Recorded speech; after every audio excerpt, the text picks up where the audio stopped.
Apa sih itu struktur organisasi? Nah, struktur organisasi ini mengacu pada pengaturan posisi dalam suatu organisasi dan hubungan otoritas dan tanggung jawab di antara mereka. Struktur organisasi selalu menjadi faktor penting yang mempengaruhi perilaku individu dan kelompok yang terdapat dalam organisasi. Nah, di sini terdapat jenis-jenis struktur organisasi yang diklasifikasikan di bawah kontinum umum yang berkisar dari sangat formal dan tradisional hingga sepenuhnya informal dan non-tradisional.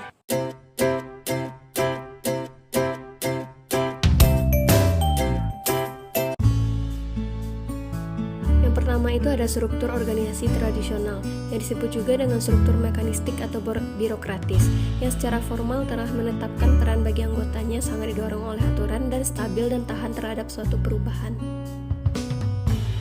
Yang kedua ada non-tradisional, yaitu struktur non-tradisional disebut juga dengan struktur organisasi organik, ditandai oleh kurang formal peran dan prosedur kerja. Akibatnya, mereka cenderung agak fleksibel dan beradaptasi tanpa karakteristik hierarki status yang kaku seperti struktur tradisional. Penerapan budaya organisasi. Penerapan budaya organisasi diterapkan melalui teknik pengembangan organisasi untuk mendapatkan perilaku kerja yang diinginkan.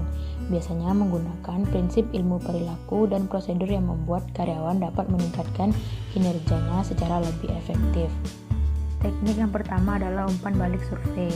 Teknik yang melibatkan survei terhadap sikap dan pendapat karyawan dan kemudian mengumpan balikkan hasilnya ke seluruh organisasi.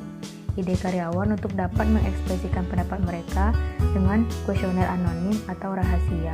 Teknik yang kedua adalah kelompok pelatihan, merupakan intervensi untuk meningkatkan keterampilan komunikasi dan interpersonal karyawan melalui pelatihan.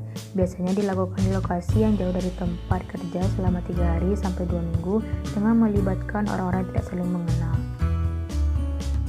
Teknik yang ketiga adalah membangun tim, merupakan intervensi pengembangan di mana karyawan bertemu untuk membahas cara kinerja mereka dengan mengidentifikasi kekuatan dan kelemahan satu sama lain dalam sebuah perusahaan atau organisasi. Teknik yang keempat adalah konsultasi proses, di mana konsultan membantu organisasi untuk belajar bagaimana menyelesaikan masalah mereka, organisasi mereka sendiri dengan cara memahami dan menindak.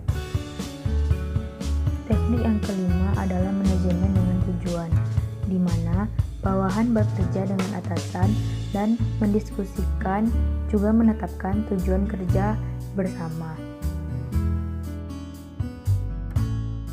Teknik yang keenam adalah lingkungan kualitas, berupa kelompok kecil karyawan sukarela dari area kerja yang sama bertemu secara teratur untuk mengidentifikasi, menganalisis, dan menyelesaikan masalah pekerjaan. Efektivitas pengembangan organisasi. Banyak faktor yang membuat sulit untuk memastikan keefektivitasan pengembangan organisasi. Apapun teknik pengembangan organisasi yang diterapkan, pasti lebih baik daripada teknik yang sebelumnya.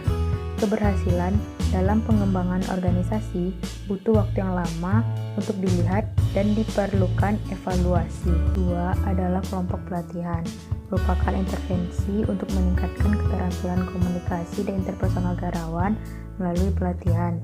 Biasanya dilakukan di lokasi yang jauh dari tempat kerja selama 3 hari sampai 2 minggu dengan melibatkan orang-orang yang tidak saling mengenal.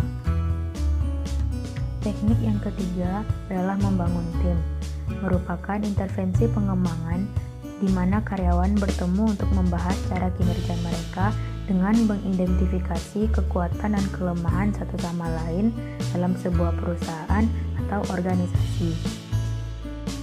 Teknik yang keempat adalah konsultasi proses, di mana konsultan membantu organisasi untuk belajar bagaimana menyelesaikan masalah mereka, organisasi mereka sendiri dengan cara memahami dan menindak. Teknik yang kelima adalah manajemen dengan tujuan, di mana bawahan bekerja dengan atasan dan mendiskusikan juga menetapkan tujuan kerja bersama. Teknik yang keenam adalah lingkungan kualitas, berupa kelompok kecil karyawan sukarela dari area kerja yang sama bertemu secara teratur untuk mengidentifikasi, menganalisis, dan menyelesaikan masalah pekerjaan. Efektivitas pengembangan organisasi. Banyak faktor yang membuat sulit untuk memastikan keefektivitasan pengembangan organisasi. Apapun teknik pengembangan organisasi yang diterapkan, pasti lebih baik daripada teknik yang sebelumnya.